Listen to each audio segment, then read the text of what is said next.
सहना भवतु सहनौ भुनक्तु सह वीर्यङ्करवावहै तेजस्विनावधीतमस्तु मा विद्विषावहै ॐ शान्ति शान्ति शान्तिः। नारायणं नमस्कृत्य नरं चैव नरोत्तमं देवीं सरस्वतीं व्यासं ततो जयमुदीरयेत्।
Just give me a minute. I'm getting onto the computer.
Actually, the sharing screen option is just giving me a little trouble. Just give me a second.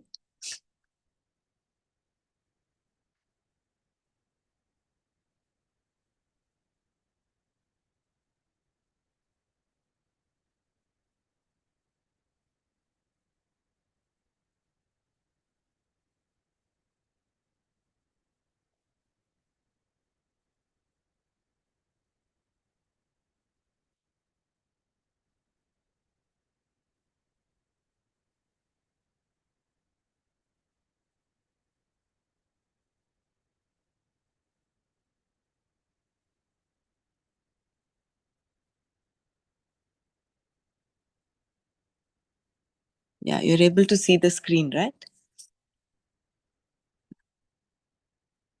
Apologies today for all the delay. Yes, Pramila, we can see. We are seeing. Yeah, we can see Didi. Fine.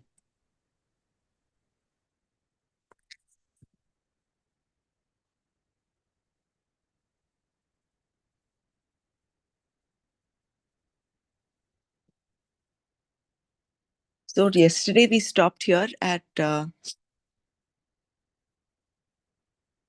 recognition, the nature of the author, and why the Ragadvesha's preferences should be non-binding.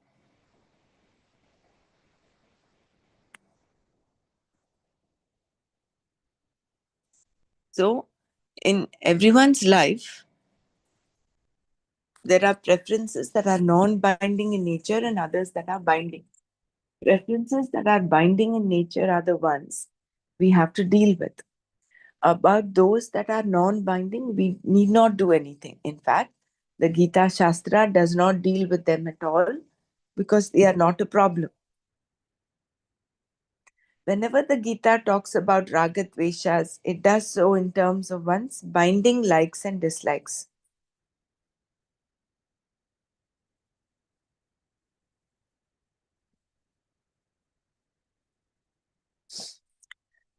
Even the one teaching the Gita, Krishna the Lord, had preferences. For instance, he always chose the flute. He did not come with a guitar or a veena.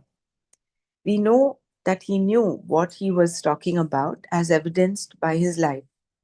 Whether we take him as a wise man or as Ishvara, the Lord, we cannot say that he had ragadveshas even though he had his preferences. All of this to a point, all of this is to point out that there are non-binding and binding ragadveshas, and we must deal with the binding ones. The binding ragadveshas are those whose fulfillment is a must for you and in whose non fulfillment you feel like a loser, a struggler, a seeker, all empty inside. You are a seeker because you have hope. You want to fulfill your likes and dislikes. These ragadveshas are binding in nature and they make you act. Action does not take place without reason. When you undertake a course of action, there is definitely a like or dislike involved. Raga Dvesha is commonly called want or desire, karma. These likes or dislikes are behind every kind of action. We are talking here about the person who has just entered into a life of yoga. So, yoga here is karma yoga, for which the cause is karma. Therefore, the yoga should definitely include one's own likes and dislikes. When you say, I am a karma yogi, you have to accept that you have likes and dislikes to fulfill. To do this, you have to undertake activities which produce results, and these results are not always what you want because you have control only over your actions but not over the results. The results come from Ishvara. First, you accept Ishvara and then you accept Ishvara as the karma phaladata, the giver of the fruits of action. When you do this, you have a purely religious attitude, the attitude of a devotee, a bhakta. The recognition of Ishvara as the karma phaladata is what makes you appreciate Ishvara in your daily life. Even when you fall down and incur an injury, Ishvara's grace is at work. That you fell down and hurt yourself does not mean that His grace is absent. Under the law of karma, you escaped greater injury. You did not break altogether. One can fall down and receive a small injury, not be injured at all, or end up in the hospital, never to return. All these are possibilities. Therefore, as a devotee, we see Ishvara working constantly.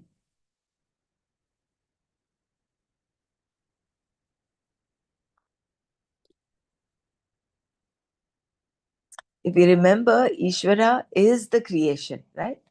So, therefore, everything that is there in the creation is because of Him. So, Ishvara is working constantly. The attitude of a bhakta. No matter what the karma phala is, I confront Ishvara. When I open my mouth to talk, when my tongue is able to produce the words that tumble out one after the other, it is all because Ishvara is at work. Karma I can do, but karma phala is something that takes place because of the laws that are the Lord. Therefore, every action producing a result, even a small action like opening and closing the eyelids, is the work of the Lord. In every action, there is an intended result that sometimes happens and sometimes does not. It is all according to the laws. Therefore, as a bhakta, a devotee, I continuously confront Ishvara as I receive my karma phala.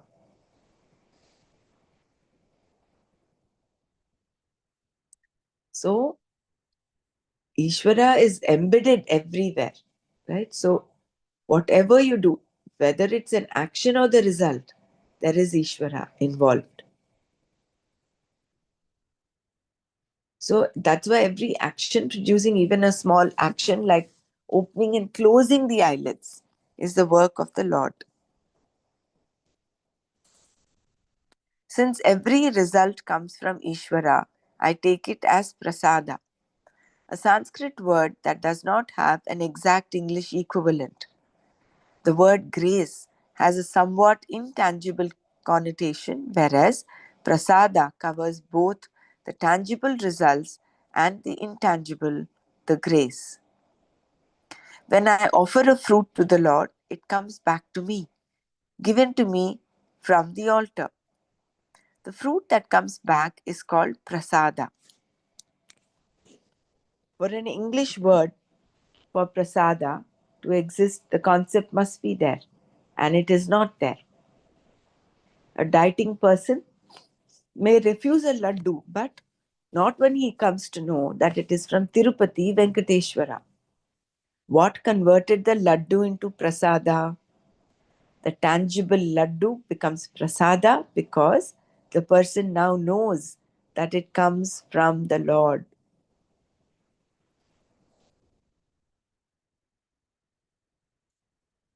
Because there is an element of bhakti involved there, right? Therefore, what converts a karma phala into a prasada is purely your recognition that it comes from the Lord.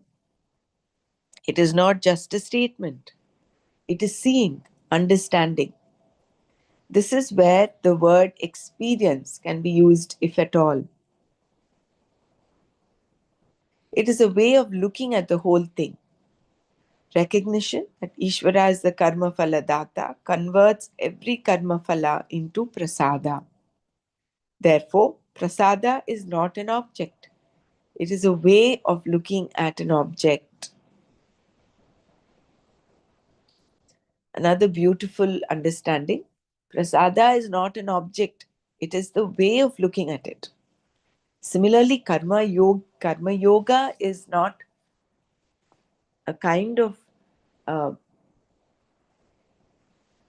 It's not just acting, it is the attitude you have in your mind. Attitude towards the results. Prasada is purely symbolic. If a person with diabetes eats laddus, his blood sugar levels will definitely rise. Not because he is eating prasada, but because he is eating laddus. Prasada is an attitude, a way of looking at an object, which itself is born out of understanding that it comes from the Lord. Therefore, prasada can be anything: a fruit, a leaf, a sugar crystal, a laddu, or even a child.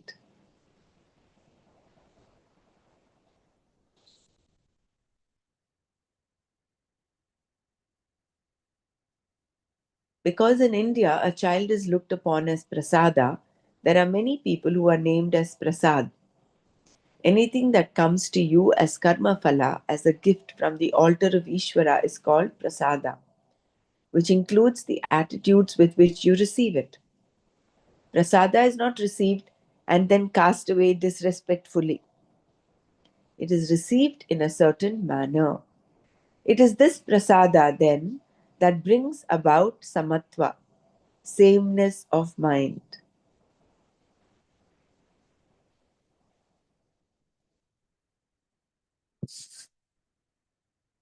Once everything is prasada, I have nothing really to complain about. I have only something to learn. Therefore, when the karma phala comes, I take it as prasada. If it is more than what I wanted, I take it as prasada. If it is less than I wanted, it is still prasada. And if it is exactly what I wanted, opposite to what I wanted, or different from what I wanted, it is all prasada. As every karma phala comes, there is a sameness in your reception of it. This is what Krishna is saying here when he tells Arjuna not to be the cause of karma phala.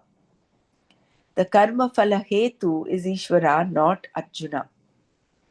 Arjuna is the cause of action, but not the cause of its results.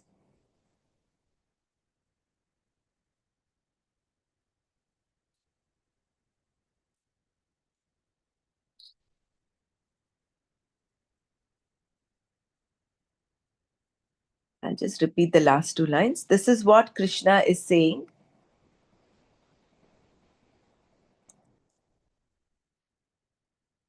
This is what Krishna is saying here when he tells Arjuna not to be the cause of karma phala, but the karma phala hetu is Ishvara, not Arjuna. Arjuna is the cause of action, but not the cause of its results.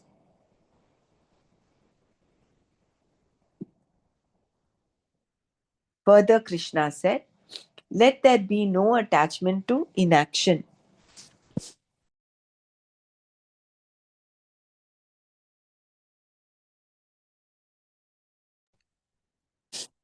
Akarmani sangaha ma astu.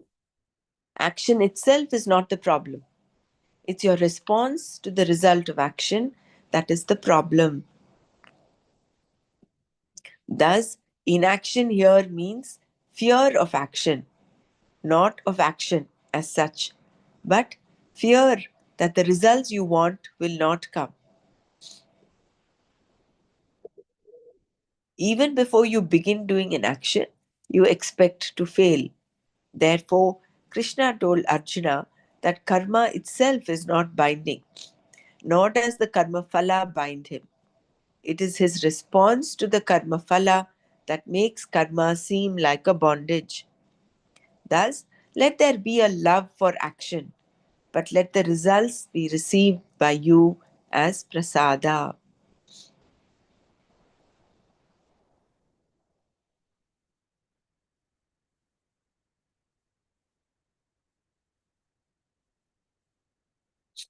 So, this I'll just repeat this one paragraph.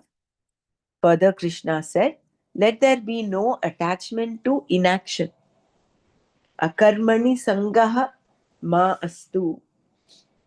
Another very important phrase to remember, akarmani sangaha ma astu. Action itself is not the problem. It's your response to the result of action that is the problem. Thus, inaction here means fear of action, not of action as such, but fear that the results you want will not come.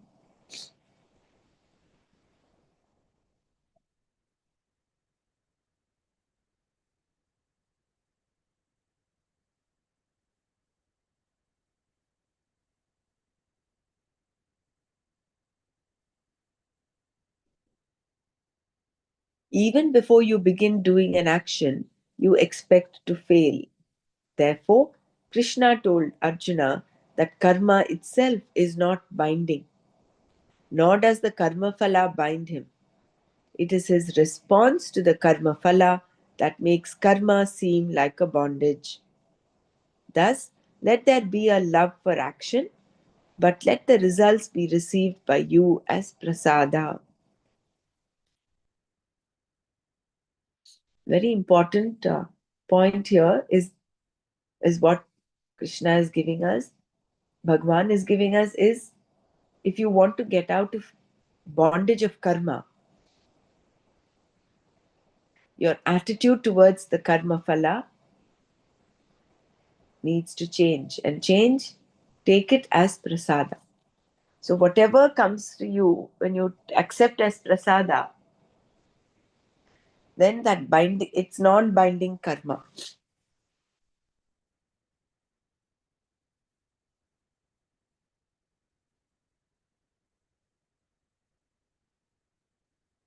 And inaction is not just the, it doesn't mean just, it's not just of action, but it is the fear of fear of action.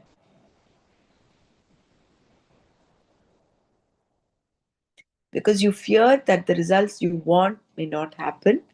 So therefore you do not even begin the action.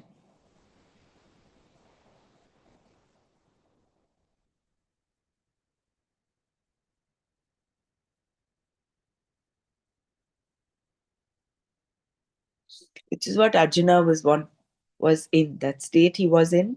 He just dropped his bow and he wanted not to fight.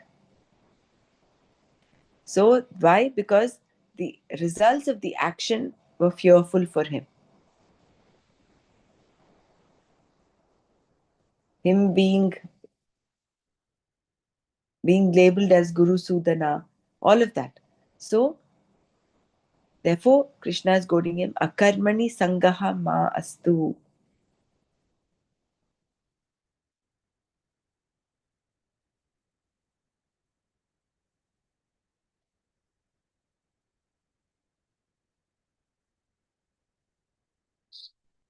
Yeah, anyone wants to share before we go on to the next verse?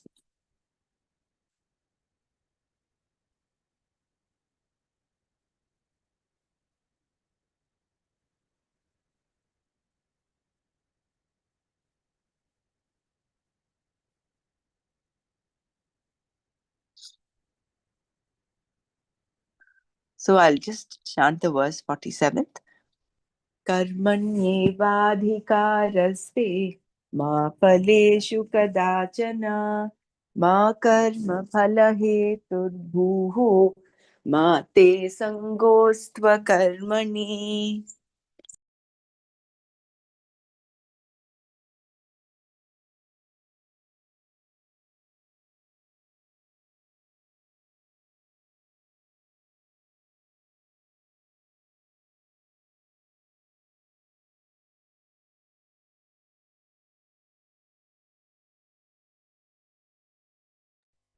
We'll go on to the 48th verse. योगस्थः कुरु कर्माणि सङ्गं त्यक्त्वा धनञ्जय सिद्ध्यसिद्ध्यो समो भूत्वा समत्वं योग उच्यते. Dhananjaya, O Dhananjaya, Arjuna, yogastha, being steadfast in yoga, Sangam, attachment. Tyaktva, abandoning. Siddhya siddhyoho, with reference to success and failure. Samaha, the same. Bhutva, being. Karmani, actions. Kuru, do. Samatvam, evenness of mind. Yoga uchyate, is called yoga. Dhananjaya, yogastaha, sangam tyaktva, siddhya siddhyoho, samaha bhutva, karmani kuru, samatvam yoga uchyate. Remaining steadfast in yoga, O Dhananjaya, perform actions, abandoning attachment, remaining the same to success and failure alike. This evenness of mind is called yoga. The recognition in your life that Ishvara is the karma phaladata brings about a certain attitude called samatva. Raga and dvesha are the cause for attachment, sangha, which prompts us to say, this should or should not happen to me. The raga dveshas become a sangha with reference to any karma phala that is going to affect you.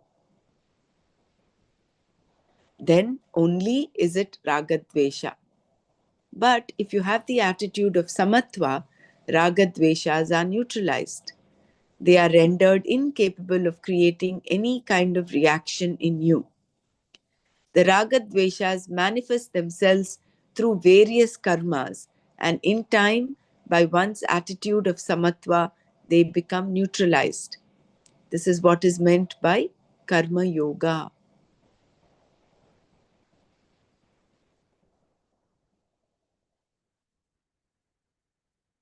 Staying or abiding in yoga, being yogastha, means enjoying this attitude of samatva.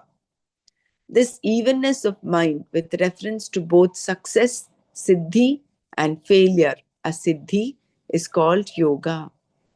It is what makes you a yogi. Samatvam yoga uchyate is a separate sentence in this verse that defines yoga. As stated earlier, there are two definitions for karma yoga in this chapter. The first one is this one, samatva, whereas the other one is yoga karmasu kaushalam.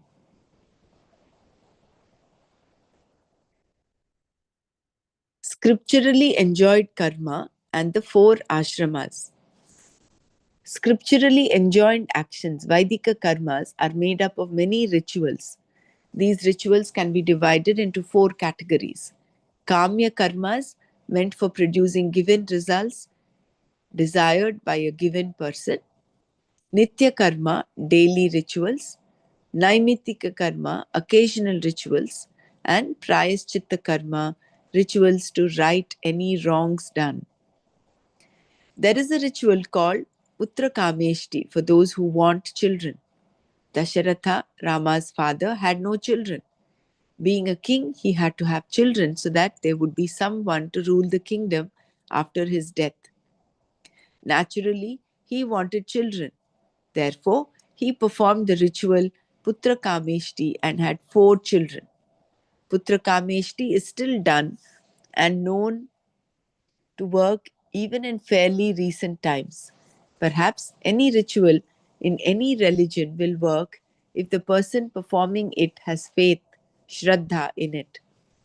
Putra Kameshti is a very expensive ritual, so that only a rich man can do it. We see here how the Veda can be very tricky.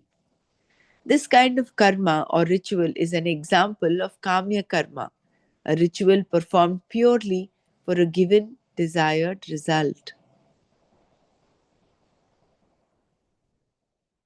Even though Kamya karma was designed and unfolded by the Veda, which tells you that a certain karma will produce a certain result, this does not mean that Kamya karma is for Antahkarana Shuddhi. Particular rituals are mentioned for particular results and are purely for desired objects, Kamya, such as the desire for a child. Similarly, there are many rituals mentioned in the Veda whose result is said to be heaven. These two are all kamya karmas. So, all kamya karmas are meant for a desired result. So, they are not for antakarana shuddhi. Then there are nitya karmas and naimitika karmas which can be considered together. Nitya karma means a ritual or prayer that is to be done every day.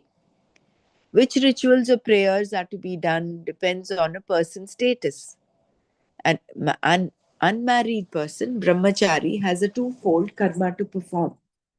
The first is a prayer, Sandhya Vandana, enjoined by the Veda to be done 3 times a day, at sunrise, at noon, and at sunset. The second is a fire ritual, Samhita Dhana, performed once a day in the morning, wherein the prayer is, may I become brilliant, may I learn, may I be a person who has total control over myself. For a married person, called a householder, grahastha, the nitya karmas differ somewhat. Sandhya Vandana continues, whereas Samhita Dhana is replaced by Agnihotra, another fire ritual which is also a nitya karma. This karma has to be performed twice a day, morning and evening. On the day of marriage, the fire is lit and it is not allowed to die until the person takes sannyasa or dies. So on the day of the marriage, the fire is lit and it is not allowed to die until the person takes sannyasa or dies. So just imagine it's such a commitment. If the married person dies before sannyasa, this same fire is used for the cremation of the body. Thus the life of a householder is a dedicated religious life. The person can do anything in between, but these nitya karmas have to be performed every day without fail.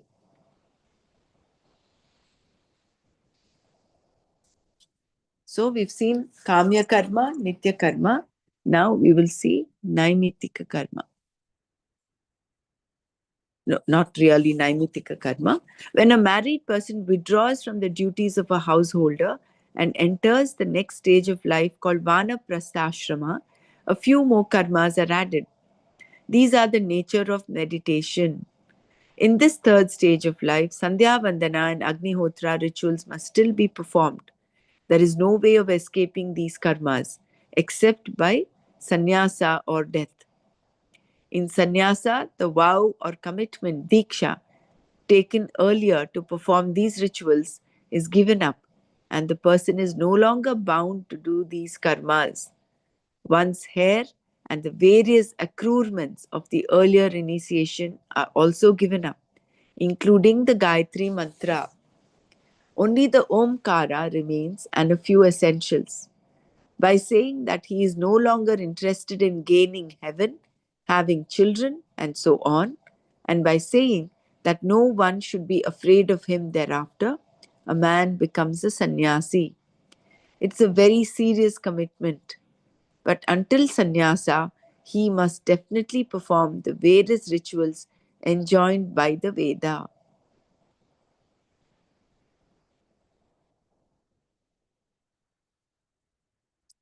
Performing these nitya karmas, you do gain results in the form of punya or antakarana shuddhi. But the main point here is that they are to be done daily and generally they are done.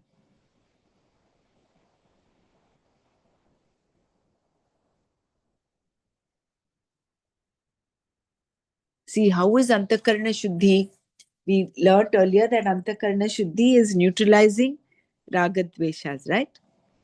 So, in doing nitya karma, what is happening? You're taking it up as a discipline, as a commitment. So, there is no raga dvesha involved. Only the strength of your commitment gets you to do this nitya karma.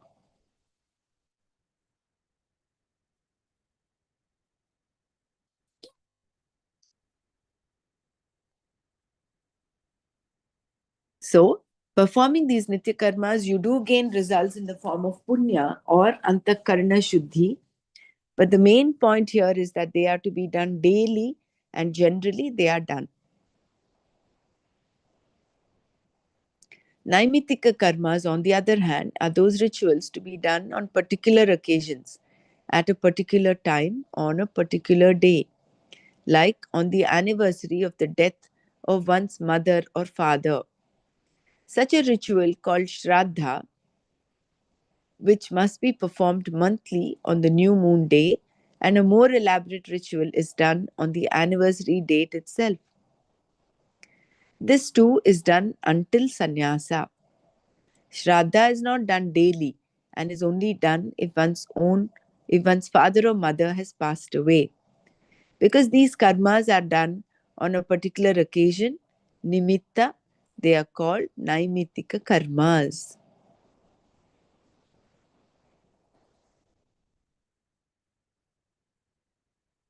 Naimitika karmas are generally performed by householders, although the Shraddha karma mentioned above is done by everyone except sannyasis. Other Naimitika karmas performed by householders include the rituals done on the day when the northern and southern solstices begin.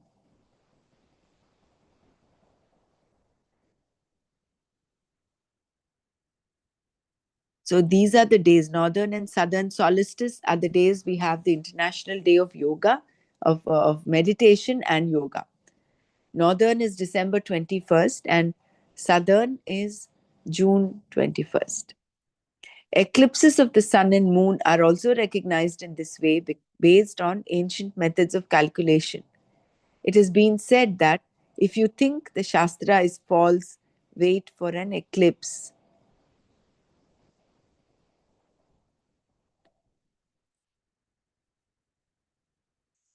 So, Naimitika karma includes Shraddha karma, includes that those karmas, that rituals to be done during eclipses, solstices,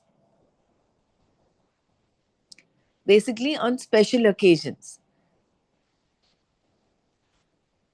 Finally, karmas that are done to right a wrong, called prayaschitta karmas, are performed when what is not to be done was done, or there was some omission during the performance of any ritual.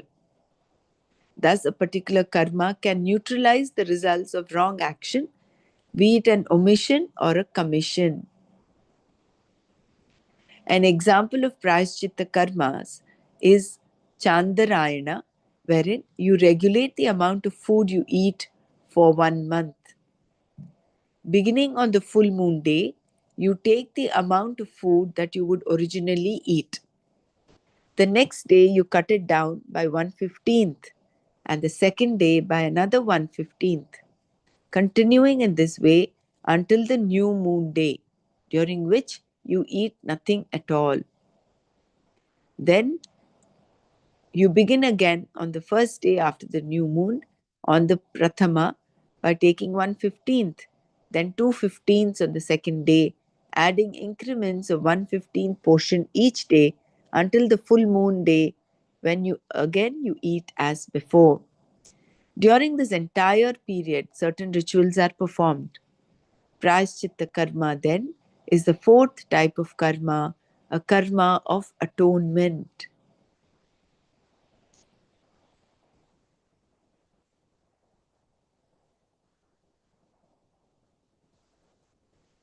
So, anyone wants to say or add, or wants me to repeat anything?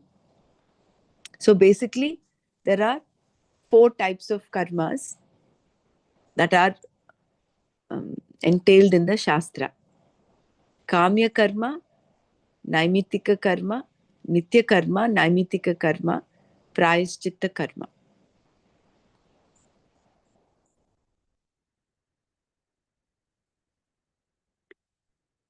The purpose of Karma Yoga. In Karma Yoga, you give up Kamya karma and perform Nitya Naimitika karmas as an offering to the Lord, as well as for purifying the mind.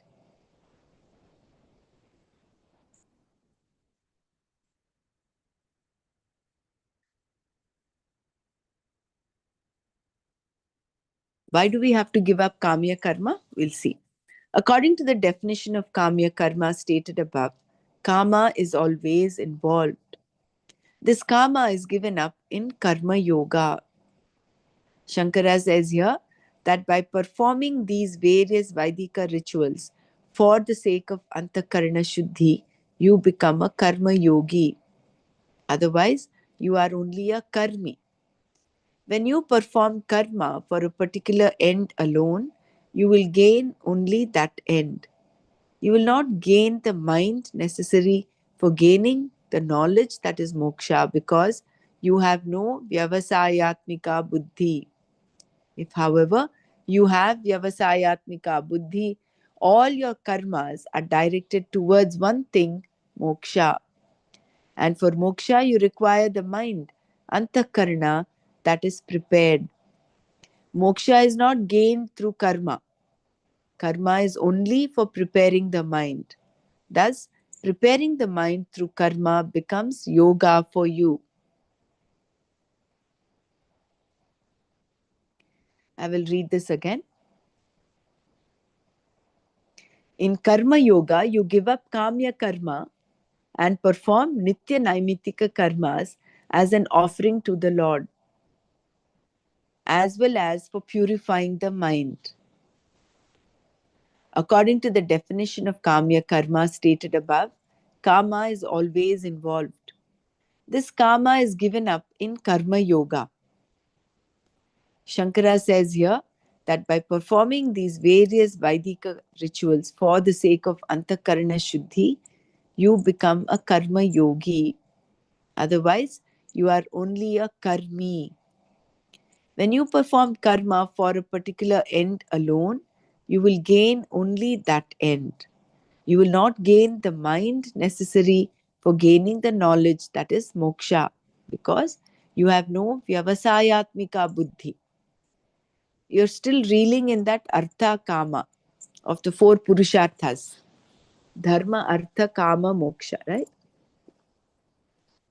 So as long as there is a desired end you're doing, kamya karma, you have no vyavasayatmika buddhi. If, however, you have vyavasayatmika buddhi, all your karmas are directed towards one thing, moksha. And for moksha, you require the mind, antakarna, that is prepared. Moksha is not gained through karma. Karma is only for preparing the mind. Thus, preparing the mind through karma becomes yoga for you. In the Gita, the word karma is usually used with reference to Vaidika karma. However, when Arjuna was asked to do karma, it was not a ritual to be performed. He was to fight. It was his duty. Shankara confirms this also. Fighting is the to be done obligatory karma of a kshatriya. Thus, karma yoga covers all activities. And if karma is taken to mean any action performed, which is the actual meaning of the word, then we have to look at karma from the standpoint of a person's entire life. The actions then referred to will be those activities that one performs in the attempt to fulfill all one's ragadveshas.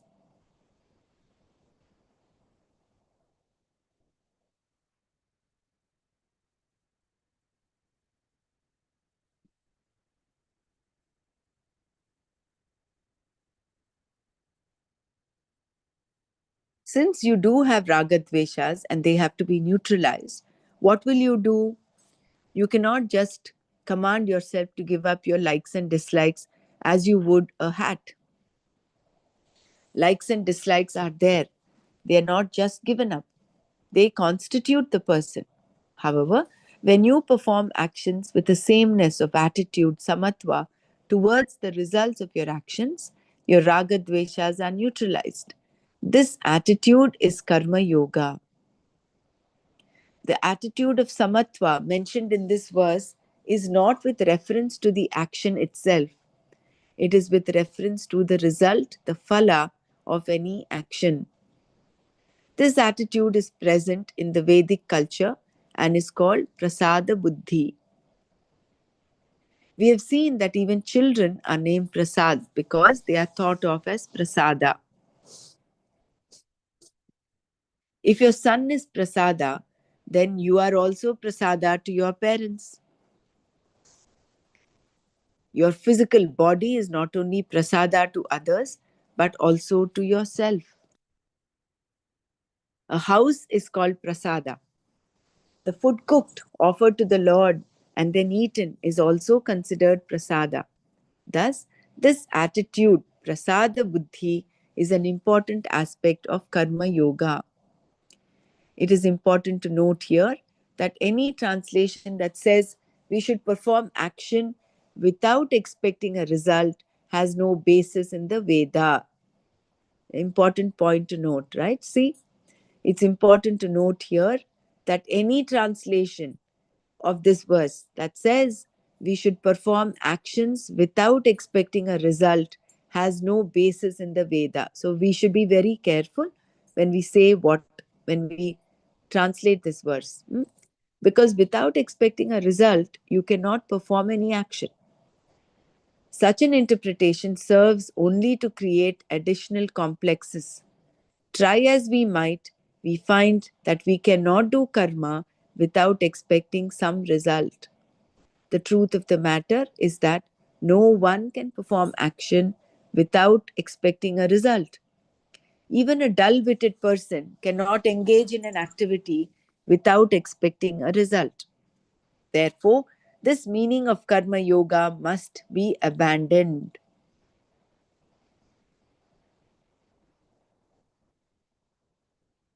You only have a choice over action, but no choice over the results of your action.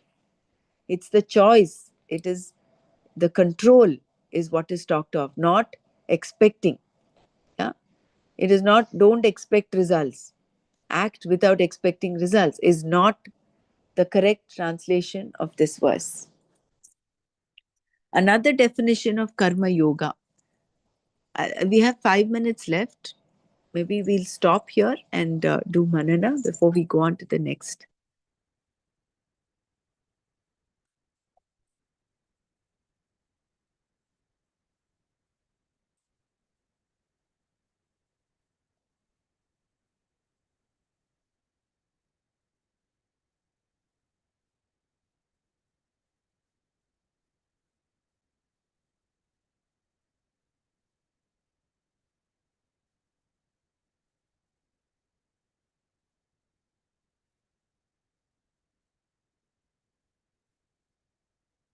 So, if we have to truly neutralize raga dveshas as a karma yogi, of the karmas mentioned in the Veda, Kamya, Nitya Naimitika, and Prashchitta karmas, we will have to give the Kamya karmas a go. No more Kamya karmas. ಇವೆಲ್ಲ ದೋಷಗಳು ಕಲ್ತದೆ.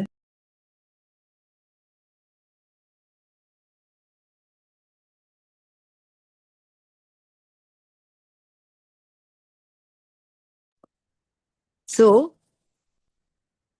but the Nitya Naimitika karmas have to be done. And Nitya karma is meant for, is again for Antakarana Shuddhi.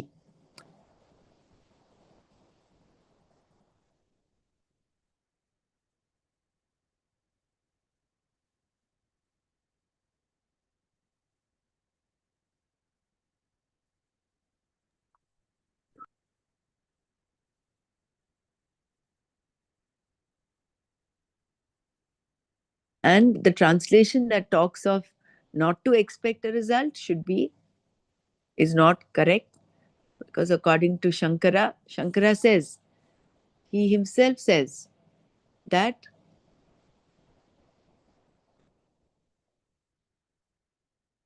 serves, or it only creates more additional complexes. So forget about that. So it's very important when we talk of karma yoga to say the sameness of attitude. The attitude is towards the results of your actions, having that samatva towards the results of actions. And it is wrong to say act without expecting a result. Makes a big difference.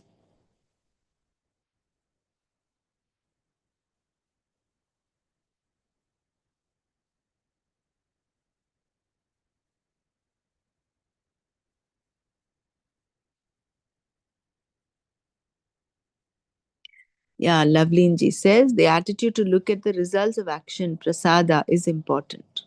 Right.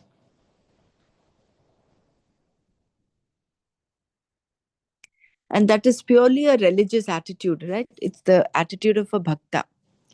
Therefore, for karma yoga, you require to recognize Ishvara. Otherwise, you'll just have simple samatva. But what converts karma yoga, simple karma to karma yoga, is having the attitude of a bhakta, having the attitude and recognizing Ishvara.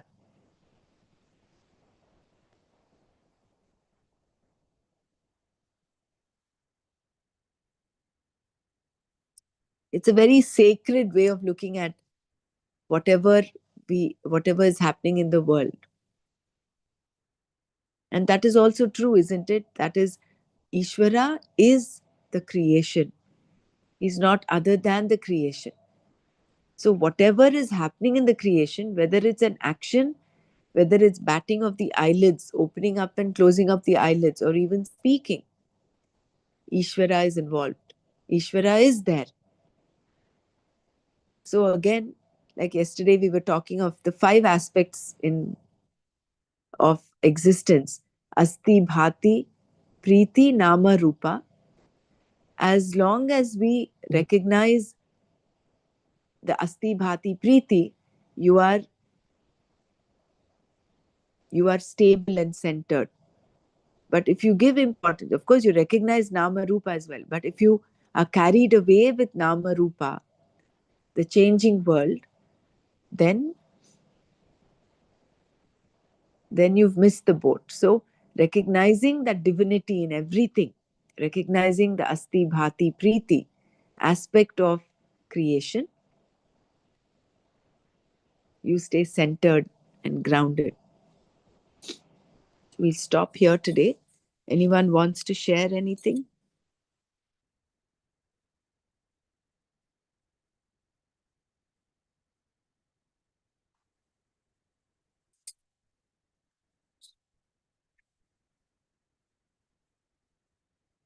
So you should not be a pragmatic karmi, no? Mm. Yeah. Recognize Ishvara, so important. Everything.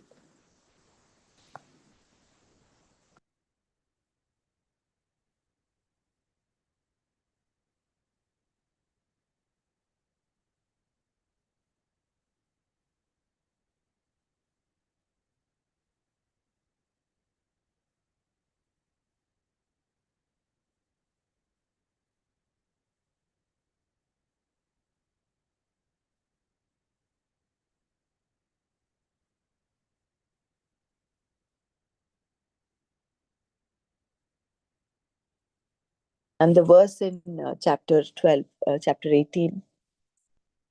Yata pravrittirbhutanam ena sarvamidam tatam swakarmana tamabhyarchya siddhim vindati manavaha. So that which is pervading all through, in and through the existence, through your swakarma, pray, offer your of pray to him with this, with your swakarma, and achieve accomplishment. Siddhim there is moksha. That is why the statement work is worship. You're worshipping him with your swakarma. So it brings in that element of sanctity in everything we do. It's a very uplifting attitude to have. So tomorrow we'll continue with another definition of karma yoga. We are on page 154. ॐ लोका समस्ता सुखिनो भवन्तु। ॐ शान्ति शान्ति शान्तिः। ॐ तत्सत् श्रीकृष्णार्पणमस्तु।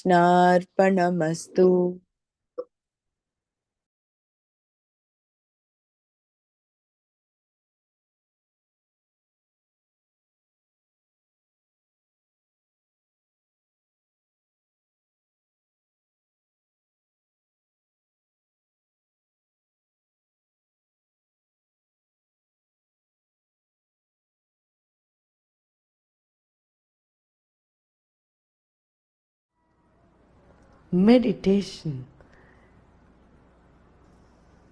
is accepting this moment, living every moment totally with depth. Let us keep our spine erect and body relaxed and eyes closed. Relax your shoulders. Keep a big smile on your face.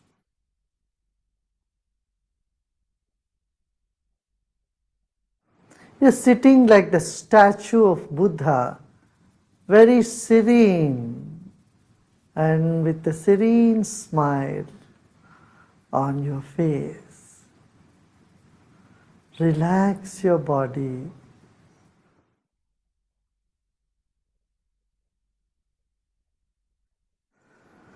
Let's take a deep breath in and breathe out.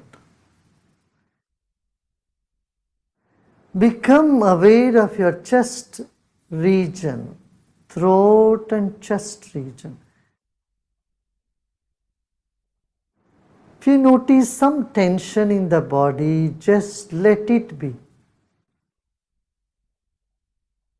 Accept those parts of the body where you feel a tension. The other parts are in comfort. Other parts are at peace. Become aware of that also.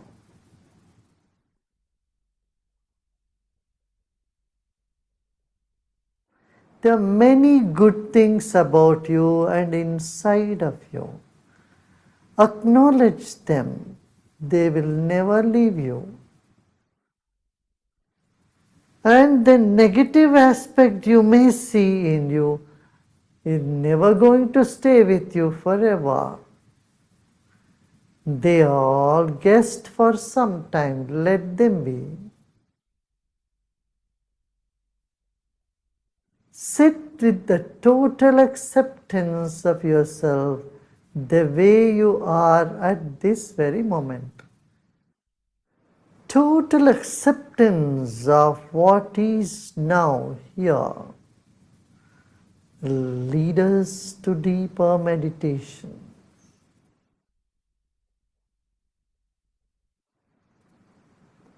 Let go of all the effort.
Shanti, Shanti. Let go of all your effort and be in this emptiness.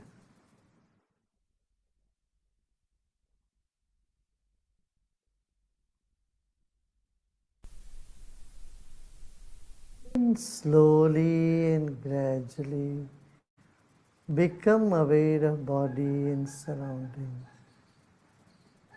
And you may gently open